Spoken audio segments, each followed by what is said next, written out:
Hello, my dear students. Welcome to mathematics class. Dear students, we are doing Unit 7 Triangles of your NCERT book, and today we are going to start 7.4 exercise in which we will study the inequalities of a triangle. So, let us start with the result of the theorems first of all. So, very first of all, we will discuss theorem number 7.6. If two sides of a triangle are unequal, what they are saying? If two sides of a triangle are unequal, the angle opposite to the longer side is larger. Dear students, in our previous exercises, we have learned that the angles opposite to equal sides are equal. अगर sides equal होती हैं तो उनके opposite angles equal होते हैं. तो ये theorem उसी के ऊपर बेस्ड है कि अगर दो साइड्स अनइक्वल हैं तो उनके अपोजिट एंगल्स भी ऑब्वियसली क्या होंगे, अनइक्वल. लेकिन पर्टिकुलरली क्या बता रहे हैं, the angle opposite to the longer side is larger, कि जो एंगल लार्जर साइड के अपोजिट होगा, लॉन्गर साइड के अपोजिट होगा, वो बड़ा होगा. इसका मतलब हम ये भी कंक्लूड कर सकते हैं कि जो एंगल स्मॉलर साइड के अपोजिट है वो स्मॉलर होगा, जो शॉर्टर साइड के अपोजिट है वो शॉर्टर, जो लॉन्गर साइड के अपोजिट है वो लार्जर होगा, ग्रेटर होगा. So let me give you an example. For example dear students, like we have a triangle A B C. हम एक ट्राइंगल ए बी सी ले लेते हैं. For example this is 5 centimeter long and this is 6 centimeter long, and these two sides are unequal. As you can see, AB is not equal to AC, but हम कह सकते हैं कि AC side is greater than AB, right? Because this is 6 centimeter and this is 5 and 6 is greater than 5. So from here we will conclude that the angle opposite to the side AC, which is longer, तो AC के opposite कौन है? AB, sorry B angle. तो A और C involve है, means third point is B. तो हम लेंगे angle B is greater then AB. A और B पॉइंट इन्वॉल्व है, मीन्स इसके अपोजिट कौन सा एंगल आ जाएगा? C. तो ये जो एंगल होगा ये ग्रेटर होगा then the C angle. So this is the result that the angle opposite to the longer side is longer. तो इसी का अपोजिट हम बोल सकते हैं. This means the angle opposite to the smaller side is, shorter side is smaller. Now our next 7.7 theorem is, in any triangle the side opposite to the larger angle is longer. So dear students, अब इसी का उल्टा बोल रहे हैं. यहाँ हमें side longer दी थी तो उसके अगेंस्ट एंगल ग्रेटर हो गया. अगर हमें एंगल ग्रेटर दिया, हमें गिवन है that angle B is greater than angle C, तो इससे भी हम क्या कंक्लूड कर सकते हैं कि जो एंगल ग्रेटर है उसके सामने वाली अपोजिट साइड भी क्या होगी? Greater. Means A B, sorry B point तो ऑलरेडी दे रखा है हमें, बी एंगल, तो ए सी. बी के opposite A C side is greater than angle C के opposite A B side. So ये दोनों रिजल्ट हैं. If side is longer then angle is longer, greater. If angle is greater then the side is longer. तो दोनों result हो सकते हैं. अगर साइड्स की इनइक्वालिटी दी है तो हम एंगल्स को यूज़ कर सकते हैं. If angle inequality is given to us, we can use the side inequality. Now dear students, theorem number 7.8, the sum of any two sides of a triangle is greater than the third side. So this result you have heard in your 7th class also, that the sum of any two sides is always greater than the third side. For example, पहले हम इन दोनों sides का sum ले लेते हैं. 5 plus 6 क्या मिलेगा आपको? What do you get? You'll get 11. दोनों का सम क्या आ गया? 11. and which is greater than the third side? That is 3 centimeter. Means हम बोल सकते हैं कि AB plus AC is greater than BC. तो ये आ गया. अब अगर हम इन दोनों साइड्स का सम लें तब भी देख लेते हैं. 6 plus 3. 6 plus 3 is 9. Which is greater than the third side? That is 5 centimeter. तो ये भी देख लो. The sum of these two sides is also greater than, means A C plus B C is also greater than A B, right. अब हम इन दोनों का लेके देख लेते हैं sum. 5 plus 3, 5 plus 3 that is 8. 5 plus 3 is 8 which is greater than 6. 6 से ग्रेटर है. तो यहाँ से भी ये प्रूव होता है that A B plus BC जो 3 centimeter which is greater than AC which is 6 centimeter. So this result holds for every triangle, that the sum of any two sides of a triangle is always greater than the third side. Now dear students, question number 1 is show that in a right angled triangle the hypotenuse is the longest. So a right triangle is given to us, that means angle B is 90 degree, or we can say AB is perpendicular to BC.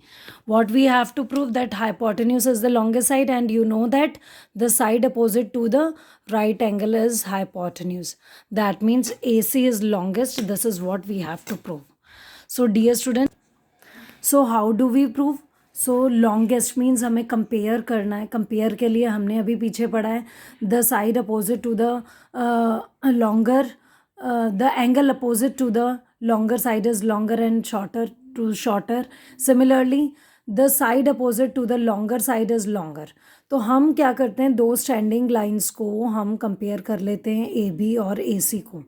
Before doing that, by angle sum property, let me first of all explain you. By angle sum property अगर हम देखें तो angle A plus B plus C तीनों का सम क्या होना चाहिए, 180 degree. इसमें से एंगल B हमें दे रखा है 90 डिग्री. तो यहाँ से you can see dear students that the sum of angle A and C is equal to 180 minus 90. 180 minus 90 will become 90. Means angle ए और सी को मिला के 90 डिग्री मिल रहा है हमें, जबकि बी एंगल अकेला 90 है और ये दोनों को जोड़कर 90 बन रहा है. That means for example this is 60 degree and this is 30 degree. अगर हम कंसिडर करते हैं फॉर एग्जांपल दिस, या दोनों 45 डिग्री अगर इक्वल हैं तो भी. तो आप देख रहे हैं कि अगर दोनों का सम 90 है तो इंडिविजुअल एंगल क्या होगा, 90 से स्मॉलर होगा. Means angle A which is 60 degree that is smaller than 90. Similarly angle C which is 30 degree हमारे एग्जाम्पल में that is also smaller than 90. तो यहाँ से हम बोल सकते हैं कि if B is 90 this implies A and C both are less than 90. है अभी मैंने आपको एग्जांपल लेके शो किया. आप कोई भी ले लें, for example this is 89, this is 1 degree, तो भी वो छोटा ही आएगा. तो हमारे पास कोई ऑप्शन नहीं है. मीन्स हम कोई भी एग्जांपल उठाएं उसमें एंगल ए और सी क्या होंगे, छोटे होंगे. Means angle C is smaller than angle B, या उल्टा बोल दें angle B is greater than angle C. If it is greater than, तो अगर ये सी से ग्रेटर है तो इसके अपोजिट, अगर ये ग्रेटर है तो इसके अपोजिट साइड ए सी क्या होगी, लॉन्गर होगी. किससे, उस एंगल से जो शॉर्टर साइड के अपोजिट है, दैट इज़ एंगल सी के अपोजिट ए बी. तो वहाँ से आ जाएगा A C is the longest line among this. तो ये आप रफ में नोट कर सकते हैं फॉर योर सेल्फ. ये इतना पोर्शन रफ में हो जाएगा और हम प्रूफ में लिखेंगे as angle B is equal to 90 degree. This implies angle C is less than angle B, or angle A is also less than angle B. ये भी लेस हो जाएगा. So this implies, पहले हम एंगल A को लिख देते हैं सो दैट हमें ये तो स्टैंडिंग लाइन से कंपेयर करना है. तो as B is 90, therefore angle A, this implies का sign angle A is less than angle B, and similarly angle C is less than angle B. यहाँ पर हम रीज़न लिख देते हैं by angle sum property, right? तो now C के opposite कौन सी साइड है, ए बी. लेस देन का sign as it is. Angle B के अपोजिट कौन सी है, ए सी. तो यहाँ से ऑटोमेटिकली हमें क्या मिल गया, A B is smaller than A C, और this implies A C is the longest side. इसी तरह बेटा हम इन दोनों से भी कंपेयर कर सकते हैं. As A C is opposite to B which is greater than angle A. A छोटा हो जाएगा तो उसके अपोजिट साइड छोटी होगी किससे, ए सी से, और ये ग्रेटर. तो यहाँ रीज़न देंगे हम, side opposite to greater angle is greater, to greater angle is longer. You can use greater word also, doesn't make any difference. So hence proved. Now dear students, this is question number 2, in which a triangle ABC is given to us and its side AB is extended to point P and AC side is extended to point Q. इन्हें बढ़ा दिया गया है और हमें दिया हुआ है angle PBC, means this angle is smaller than angle QCB. इसके स्मॉलर है, ये वाला एंगल ग्रेटर है. मैं इसे बड़े तरीके से बना देती हूँ जिससे हमें याद रहे कि this is greater angle and this is smaller, this is given to अस.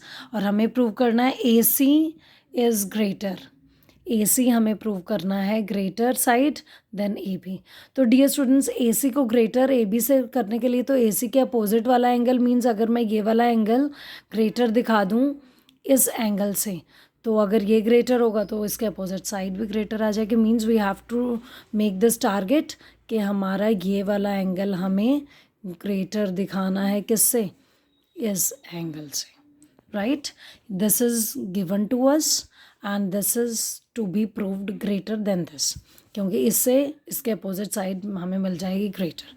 तो हाउ डू वी प्रूव, तो प्रूफ हम करेंगे इसका. तो कैसे करेंगे, you can see these two angles are making linear pair similarly this. तो हम नाम दे देते हैं angle 1 and 2 where 2 is greater than 1 and 3 and 4 where we want angle 3 greater than angle 4. तो लेकिन हम देख रहे हैं 1 और 3 एडजेसेंट एंगल्स हैं, formed on a straight line, they are forming linear pair. तो 1 + 3 क्या हो जाएगा, 180. Similarly 2 + 4 is also 180. So let us use the angle sum property. So sorry, linear pair property. By linear pair we have marked these angles in the figure also because I am using the numbers. Angle 1 + 3 is 180 degree. यहाँ से हम angle 1 की value निकाल लेते हैं क्योंकि 1 हमें given है इज स्मॉलर देन एंगल 2. ठीक है, तो 1 की वैल्यू यहाँ से क्या आ जाएगी, this implies angle 1 is equal to 180 degree minus angle 3 इधर जाके. So this will be your equation number 1. Similarly के मीन्स सेम रीज़न से angle 2 + 4 is equal to 180 degree. और ये हमें 2 इन्वॉल्व करते हुए दे रखा है तो हम 2 की वैल्यू निकाल लेते हैं, 180 degree minus angle 4. So this will be our second equation. Okay, now let us start from the given part. क्या गिवन है, as angle 1 is smaller than angle 2. Given है angle 1 is smaller than angle 2 और 1 की value 180 minus angle 3 है और 2 की ये, तो हम ये पुट कर देते हैं. तो 1 की जगह हम लिख देते हैं 180 degree minus angle 3 less than 2 की जगह लिख देते हैं 180 डिग्री माइनस एंगल 4. ये लिख दिया. Now 180, this is left hand side, this is right hand side, and when opposite sides are there and same sign we can cancel out. दोनों positive हैं, कैंसिल हो जाएंगे बिकॉज साइड्स अपोजिट हैं. अगर side same होती हैं तो sign opposite होने चाहिए कैंसिल करने के लिए. So from here will get angle minus of angle 3 is less than minus of angle 4. Now dear students, one important thing I want to tell you, जब भी इनइक्वालिटी होती है माइनस माइनस इस तरह से कैंसिल नहीं कर सकते. तो इक्वालिटी में हो जाता है बट यहाँ नहीं होगा. तो यहाँ क्या होगा, हमें इनके साइड चेंज करनी पड़ेगी. मीन्स मैं √3 को जब उधर लेके जाऊँगी, when I take it to other side, ये प्लस का √3 बनेगा एंगल 3 और ये इधर आकर लेफ्ट हैंड साइड में प्लस का 4 बन जाएगा. तो एंगल 4 इधर आएगा, plus is angle 4 is less than, sign वैसा का वैसा रहेगा, इज लेस देन एंगल 3. और अगर हम डायरेक्ट कैंसिल कर देते तो कौन सा एंगल स्मॉलर आता, 3. जबकि आना कौन सा था 4। तो इनइक्वालिटी में ऑलवेज कीप इन माइंड कि हम माइनस से माइनस कैंसिल नहीं कर सकते। तो यहाँ से हमारे पास ये आ गया। Now angle 4 is smaller. तो एंगल 4 अगर स्मॉलर है तो इन ट्राइंगल ए बी सी, अब ट्राइंगल ए बी सी के अंदर की बात करने जा रहे हैं। In as angle 3 is greater than, इसकी तरफ ग्रेटर का साइन है, ग्रेटर देन एंगल 4। तो एंगल 3 के अपोजिट साइड कौन सी है? ए सी, वो भी क्या होगी? ग्रेटर होगी एंगल 4 के अपोजिट साइड ए बी के। क्या reason? Side opposite to greater angle is longer. तो रीज़न देना ज़रूरी है। So this is what we have to prove. So in this way you will get AC is greater than the side AB. So I hope it is clear to you. Thank you, my dear students. Now try the next questions once yourself also. Thank you.